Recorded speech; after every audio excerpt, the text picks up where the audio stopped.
Amados, no os sorprendáis del fuego de prueba que os ha sobrevenido, como si alguna cosa extraña os aconteciese, sino gozaos por cuanto sois participantes de los padecimientos de Cristo, para que también en la revelación de su gloria os gocéis con gran alegría. Parece algo ilógico pensar en alegrarnos cuando nos encontramos atravesando por un momento de dificultad o prueba.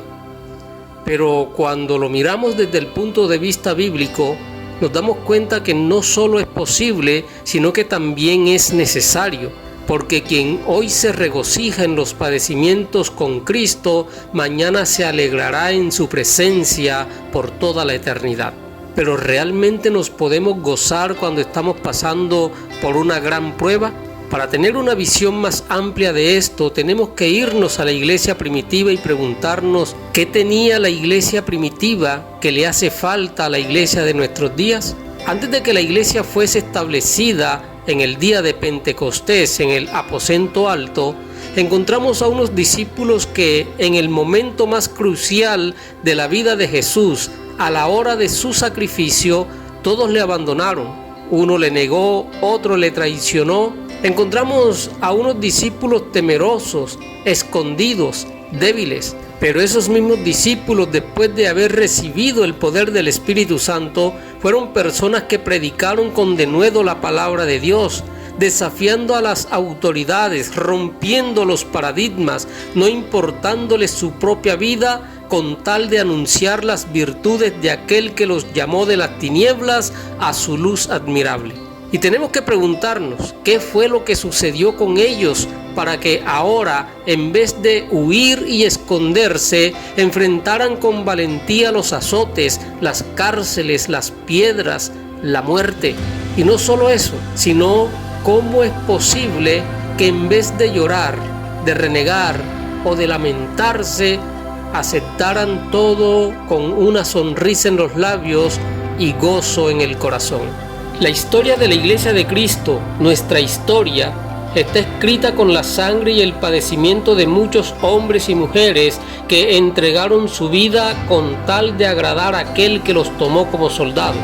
La Biblia no registra estos hechos, pero la historia dice que para el año 54 después de Cristo sube al trono de Roma un emperador llamado Nerón. Este emperador, quien al principio se mostró prudente y con buenas intenciones, poco a poco fue cambiando su postura, cediendo a sus caprichos egocéntricos y desbordando sus delirios de grandeza.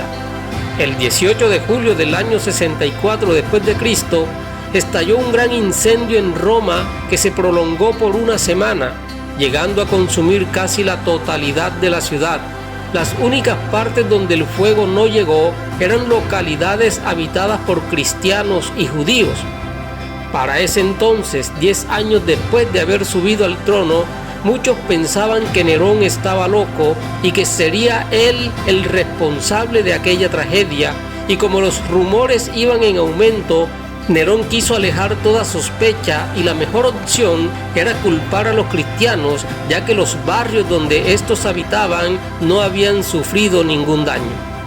De esta forma, Nerón hace creer al pueblo que los culpables de aquel gran incendio habían sido los seguidores de aquel hombre que un día fue condenado por Poncio Pilatos a morir en la cruz.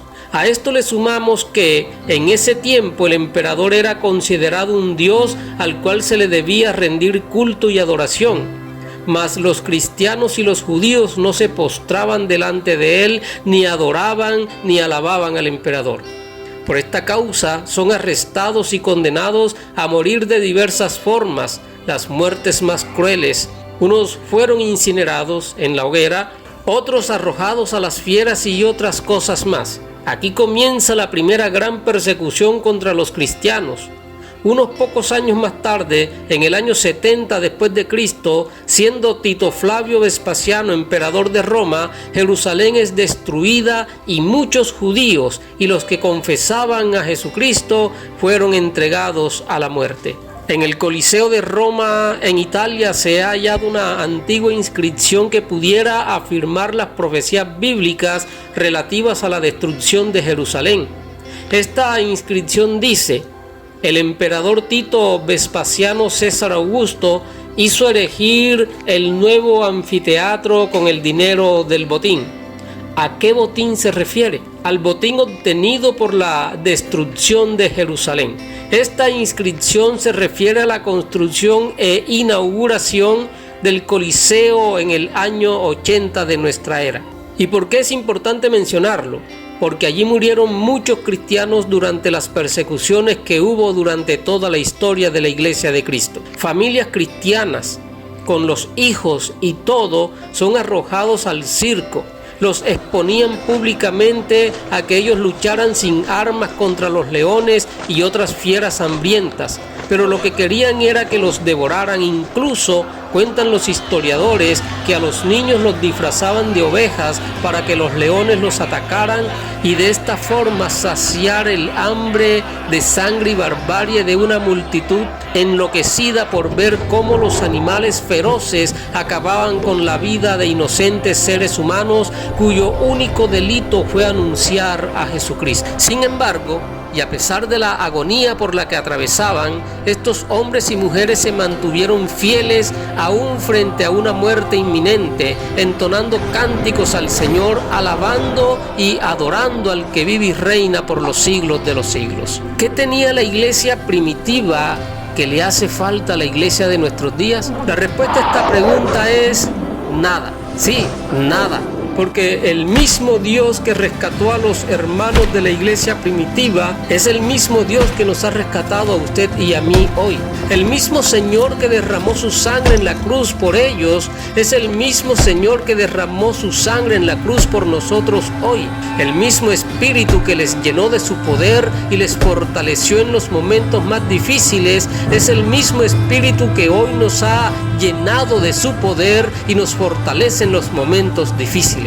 Así que ya la pregunta no sería qué tenía la iglesia primitiva que le hace falta a la iglesia de nuestros días, sino qué era lo que hacía la iglesia primitiva que ha dejado de hacer la iglesia hoy.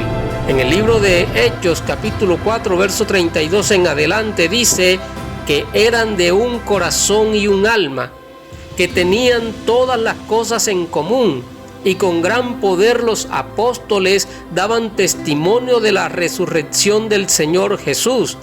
Así que no había entre ellos ningún necesitado, porque ellos mismos se encargaban de suplir las necesidades de los hermanos. Hechos 5, verso 12 dice: y por la mano de los apóstoles se hacían muchas señales y prodigios en el pueblo, gozosos de haber sido tenidos por dignos de padecer afrenta por causa del nombre. Y todos los días en el templo y por las casas no cesaban de enseñar y predicar a Jesucristo. Estas eran algunas de las cosas que hacía la iglesia primitiva y que la iglesia de hoy ha dejado de hacer. Hoy la iglesia se ha conformado con las migajas que el mundo nos deja. Hoy nos encontramos divididos, discutiendo en redes sociales quién tiene la razón, quién tiene mejor doctrina, quién tiene el mejor ministerio, quién hace los mejores milagros. Y nos hemos olvidado que el apóstol Pablo nos dice que en Cristo ya no hay judío ni griego, no hay esclavo ni libre, no hay varón ni mujer, porque todos vosotros sois uno en Cristo Jesús. Nos hemos olvidado que quien nos une no es un hombre ni una corriente política o religiosa. La iglesia está unida por el mismo Señor Jesucristo. Por lo tanto, lo que es de Él debe ser también de nosotros. Hoy muchos han dejado de predicar el evangelio de poder y se encuentran montando espectáculos en sus iglesias para así ganar adeptos, inventando cada día nuevos métodos y formas para hacer milagros. Simplemente tenemos que mirar las redes para darnos cuenta de cómo han proliferado tantos falsos maestros brindando espectáculos a aquellos que ciegamente caen en sus redes. No les importa su estado espiritual, lo único que les importa es tener sus recintos llenos de personas, aunque muy pocos estén llenos de Jesucristo. Cuando el pueblo no busca la presencia de Dios, no puede haber manifestación de su poder. Ellos se gozaban en medio de las tribulaciones. Pero muchos hoy, si el pastor no los visita, se van de la iglesia. Si no les tienen en cuenta, murmuran y critican. Muchos hoy son cristianos de cristal, que si tienen un problema o una dificultad, menguan y caen. Muchos hoy han dejado de predicar el verdadero evangelio de poder y lo han disfrazado de un evangelio simple, facilista, liviano, un evangelio sin profundidad. Muchos hoy siguen dando lechita, cuando lo que se necesita es comida sólida. Amados hermanos, el Dios de Abraham, de Isaac y de Jacob es el mismo Dios que hoy tenemos.